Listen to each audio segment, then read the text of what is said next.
Fala família, chegou mais uma reação aí, certo? Essa vai ser do canal Esporte da Band, beleza? Vamos reagir nos comentários aí sobre o que eles falaram aí sobre o jogo do Flamengo e do Vasco, sobre a rodada. Beleza? Tamo junto, vamos ver aí. Flamengo. Gente, aqui, pra falar de Campeonato Carioca mais uma vez, pra dar conta de um Flamengo e Vasco que deixa o Flamengo, graças à figura de Bruno Henrique, o rei dos clássicos, a um passo da decisão fundamental. De novo, né? A figura do Bruno Henrique, impressionante como gosta de jogar um clássico. Tem estrela. Muita estrela, né, Grafa? Um jogo que começou com o Flamengo os primeiros minutos dominando, assim, com a posse de bola, mas não finalizava gol, não conseguiu finalizar. Na sequência, o Vasco melhorou no jogo, cresceu, levou mais perigo, teve até mais próximo de marcar gol do que o Flamengo no primeiro tempo. No segundo, começa o Flamengo novamente um pouco melhor que o Vasco, e aí vai banco, né? Aí o Carille até teve uma boa intenção com as mudanças. Ele coloca o Lloyd primeiro na vaga do Matheus Carvalho, que já tinha amarelo. O Lloyd não consegue desenvolver pelo lado esquerdo, tinha expectativa muito grande da entrada dele. Na sequência ele faz 3 substituições. Aí ele coloca o Sforza, coloca o Payet e Garré, só que aí o Vasco cai de produção. Não consegue ter a dinâmica de jogo. O Bruno Henrique não fazia um grande jogo também, não. Era bem marcado pelos defensores do Vasco. Mas aí no lance ali, acho que é a única bola que ele conseguiu girar e pegar de frente, ele pega um chute de rara felicidade. E aí o jogador de estrela, de clássico, que tá vivendo um grande momento, que marca o gol que dá a vitória pro Flamengo. É impressionante, né? A questão do Bruno Henrique com relação a clássicos, enquanto a gente tá vendo aí os lances. E começou pegado o jogo, viu? Foi. Com 15 minutos já tínhamos 4 amarelos, já até na transmissão com o Eric nós achávamos que teríamos expulsão. No segundo tempo deu uma arrefecida no jogo, os jogadores se controlaram. Bruno Henrique contra o Vasco, 10 gols em 25 jogos. Pegando Botafogo, Fluminense e Vasco em todos os clássicos que ele disputou, 21 gols em 53 clássicos disputados. Como voltou bem o Flamengo pro segundo tempo, né, Gra? Voltou bem, voltou mais. Porque baixou a temperatura, né? O Flamengo não consegue, ele não tá acostumado a ficar nessa temperatura de jogada mais dura, de reclamação, de empurra. O Flamengo é um time técnico, tem que jogar bola. Se entrar no clima que o Vasco tentou colocar o jogo, e até de forma inteligente, o Vasco tentou carregar e se tirar a zona do conforto do Flamengo, se o Flamengo entrar, ele vai se arrebentar. Quando isso, for pro vestiário, acalmou, falou, pô, rapaziada, deixa os caras baterem, deixa os caras reclamarem, deixa os caras expulsarem, empurrarem, o juiz vai resolver o problema. A gente joga jogo. Eles já saíram no primeiro tempo falando sobre isso, já jogador entre eles do Flamengo sobre isso aí. Vamos ter calma, vamos jogar. E o Flamengo é um time assim, quando ele entra no jogo, que ele esquece um pouco, como o Roger falou, esse negócio da pancadaria, teve um lance no segundo tempo que começou lá atrás a toqueira. 1, 2, 3, eles bateram lá no gol o Plata ganha a bola do zagueiro e cria uma chance de gol.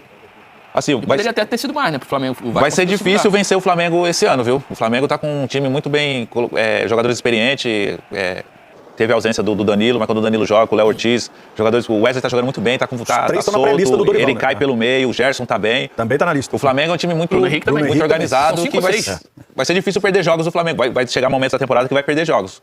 Mas vencer o Flamengo em 2 jogos, em 180 minutos, é uma tarefa difícil, não só pro Vasco, mas pros outros times do Brasil também. E no Rio tem a vantagem de 2 resultados iguais. Então o Vasco não pode ganhar com um gol de diferença, tem que ganhar com 2 para classificar pra final. Isso é uma tarefa mais difícil. De um time que não vence o Flamengo há 9 jogos, a última vitória foi em março de 23, 1-0 gol do Puma Rodrigues. Nos últimos 20 confrontos entre Flamengo e Vasco, 15 vitórias do Flamengo e 2 do Vasco somente. No Brasileiro do ano passado, a gente teve o 6-1, né? Que é a maior vitória do Flamengo na história dos clássicos. E o Carille tem opções no elenco agora. Precisa que jogadores desenvolvam mais. Jogadores novos chegaram bem. Né? Isso aí, ó.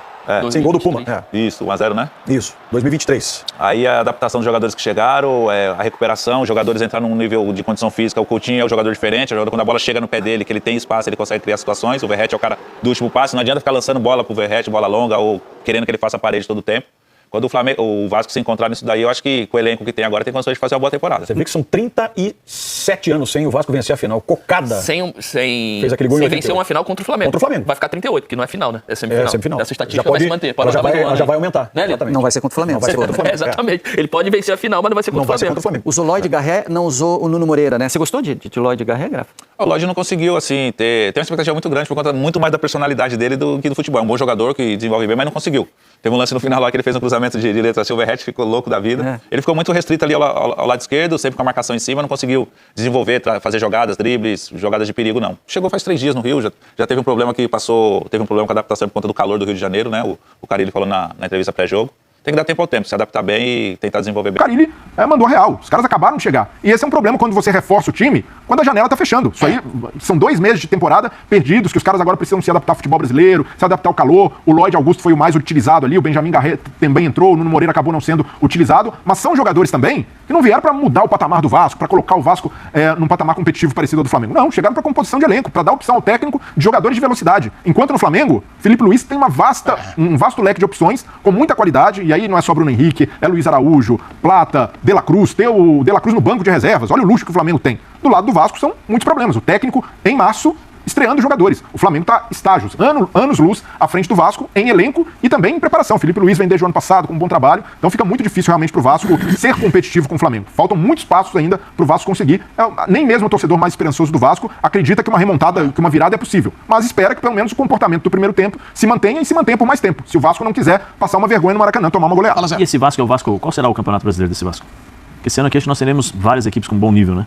Não, o que se espera do Vasco, Zé, é que faça um campeonato de meio de tabela. E hoje a expectativa possível pro Vasco é essa. Não é o ideal, não é o que o torcedor espera, mas pelo que vem se desenhando, com o elenco que o Vasco tem, não dá pra sonhar com nada muito além disso. E tem outras competições, né, de mata-mata ainda. Tentar uma Sul-Americana, ali, não passar susto no Brasileiro e tentar um título de Sul-Americana, isso é o possível pro Vasco sendo otimista. Porque se a gente encarar a realidade com o elenco que o Vasco tem, a tendência é que seja mais um ano complicado. Você sabe que hoje de manhã na nossa programação no 360 tinha uma comentarista, ela é gente boa, ela é muito competente. Parece comigo? Parece contigo. E ela falou sobre a chave do sucesso do Flamengo. Eu vou perguntar pra você qual é a chave do sucesso. Pode parecer... como é que é? Déjà vu, né? Que parece que... Mas não é. Agora eu espero que você não mude de opinião. Não. E qual é a chave do sucesso do Felipe Flamengo? Luiz. É? Pra mim ele é o cara que conseguiu dar o norte de jogo coletivo e individual pra esse Flamengo. Eu citava no 360 que outros treinadores passaram com um elenco muito semelhante a esse, né? Poucas peças ali que mudavam e não conseguia fazer esse time render. Ele entendendo a característica, sabendo onde colocar cada jogador e colocando a sua ideia, a sua filosofia, o Flamengo, desde o final da temporada passada, num espaço muito curto, vem entregando muito futebol. Talvez o futebol mais estável. Se a gente for pensar do término da temporada passada e o início dessa temporada. O Flamengo pouco oscila, pouco demonstra que vai, ao longo dos 90 minutos, entregar um jogo ou perder a intensidade, a identidade. Eu acho que isso passa muito pelo Felipe Luiz. Óbvio que tem jogadores que individualmente jogam e estão jogando muito. O caso do Gerson é Bruno Henrique voltando a jogar da forma como se espera. Vale lembrar que ele não tem o Pedro, que é um jogador diferente também para esse ataque. Mesmo assim, ele encontrou alternativas, encontrou repertório. Quando precisa jogar com 3 zagueiros, ele joga. Quando precisa jogar com um posicionamento diferente no meio de campo, mais combativo, ele joga. E ele não perde a identidade dele, que é a intensidade, a entrega dos jogadores. Isso é mérito dele. O Zé ainda pode evoluir mais, né? A gente tá falando agora de 3 meses. Ainda Não, eu acho que vai ter uma evolução natural. Esse ano, né, nesse por exemplo, daqui a pouco temos a entrada o Flamengo tem a entrada do Pedro. Sim. Algumas coisas precisam ser ajustadas, porque o Pedro é um jogador diferente do Bruno. Você tem aí, mas acho que a base dele ele já conseguiu fazer. O que me chama muita atenção desse Flamengo do Felipe é a competitividade. Ele sabe que ele é bom, tem uma boa equipe, ele sabe que tem bons jogadores, mas ele sabe que se ele não for competitivo, ele tem problemas. Então você vê um time do primeiro ao último minuto competindo. O tempo todo, intensidade, pegando, pega a bola. Dificuldades, né? Porque o Vasco começa muito bem o primeiro tempo. Sim. Hoje em dia não tem mais a famosa frase de Rafael Prats. Ele fala toda hora. No futebol não existe mais bobo. É a famosa frase de Rafael Prats. Fala todo dia. Se você... antigamente você tinha jogadores com maior técnica, vamos dizer assim. Né? Você tinha vários jogadores dentro de uma equipe com muita técnica. E isso daí os caras conseguiam... aquilo que você está falando, de não vai de primeira, senão o cara dribla e tal, era mais ou menos isso no passado. Hoje não, hoje você tem a evolução física, a evolução tática e os estudos, né, dos adversários. Então você consegue, de certa forma, mapear jogador, você consegue criar sistemas para fazer essa marcação e impedir o jogador de jogar.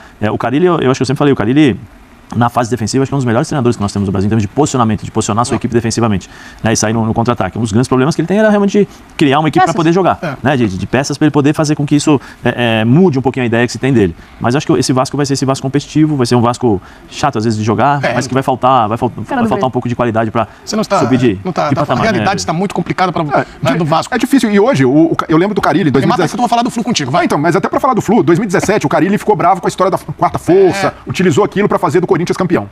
Hoje, o Vasco é, disparadamente, a quarta força do Rio. Não tem contestação. O Botafogo, por mais que não tenha se classificado, o Botafogo tem um planejamento do Textor e ele realmente deu uma largada no Carioca nesse começo de temporada, mas a gente sabe da força do Botafogo. Foi cuidado do Leão. E da capacidade de investimento que o Botafogo tem. Olha os jogadores que o Botafogo contratou, mesmo perdendo jogadores importantes no ano passado. O Flamengo nem se fale. O Fluminense, por mais que tenha perdido ali também jogadores, conseguiu contratar Canóbio, Hércules, tem o Ares em grande fase, o Cano voltando ao seu melhor. Então hoje, pra mim, não tem discussão. O Vasco está no degrau mais baixo entre os grandes do Rio. E pra se equiparar a Fluminense e Botafogo, por exemplo, tem uma distância grande, porque precisa de investimento. Se não investir, não adianta ficar culpando o Carille ou culpando o Payet. Agora o Payet virou culpado dos problemas do Vasco. Um jogador de 37 anos ser culpado pelos problemas do Vasco e realmente não tá jogando bem, não tem sido protagonista, mas é isso, é um jogador de 37 anos. Esse é o ponto do Vasco. O Vasco está perigosamente se resignando com esse papel de quarta força. Claramente, sendo um coadjuvante. Desabafando também. Nitidamente. Eu vi que eu acho pirata do Carille. Um abraço pro Carille, um abraço também, ó. Minha mãe tá assistindo, tá todo mundo vendo hoje. Sua mãe tá assistindo? Dona Tereza, meu irmão Fabrício, Lilian, Juliana, Léo, todos os amigos lá estão almoçando e vendo a gente. Tamo junto. Agora, nitidamente você está desabafando. Eu acho que isso é conteúdo de identificação, né, Zé? A Nath historiadores. Sabe como é que é? O cara em casa, ele fala, pô, tá vendo? Esse cara aí, ele tá... É isso, mas eu acho que... quando você olha... Vocês gostam de ver o Vasco assim? Não, diga isso. O Vasco não, mata a força do Rio. Pra vocês isso é maravilhoso. Vocês dois adoram esse papel do Vasco. Olha ali pro Tatinho, a nossa câmera. Nossa, maravilhoso. Mas tem um ponto positivo. Mesmo com... Ponto positivo que você mata a força do Rio? Não. Eu tô falando do jogo de ontem. Mesmo com tanta dificuldade, falta de profundidade de elenco, o Carille fez algo que o próprio Felipe Luiz reconheceu. Tirou o Flamengo da zona de conforto. Esse aí, família, falaram aí do jogo, né? Flamengo e Vasco aí, falaram sobre o Fluminense também. Uns falou que vai ser difícil com o time do Flamengo ser batido esse ano. Que tomara que seja, né? A gente torce pra isso. Mas também a gente tem que ter pé no chão, eu acho, né? Tem um segundo jogo ainda. A vantagem é nossa, beleza? Um empatezinho ali, 1x0 pra nós, tá bom demais, né? Passou o final, beleza? Aí tem o Fluminense também, pé no chão, porque a gente sabe como o clássico é chato, né? Quantas vezes a gente já perdeu um jogo do Fluminense estando melhor? O jogo que é jogo chato, que é 0x0, final do jogo eles vão lá e beliscam o gol. Eu lembro dos aí passou ali agora, fiquei puto pra caralho, entendeu? Mas estamos confiando demais que a gente passe aí, chega na final e atropela, entendeu? A gente tem que atropelar. Não tô brincando, se atropelar não, mas né, ganhando, entendeu? Pé no chão. Jogar o que não joga bola, que o Flamengo sabe jogar. A gente consegue ser campeão, beleza? Tamo junto aí, deixa o like, se inscreve no canal e é nóis, valeu.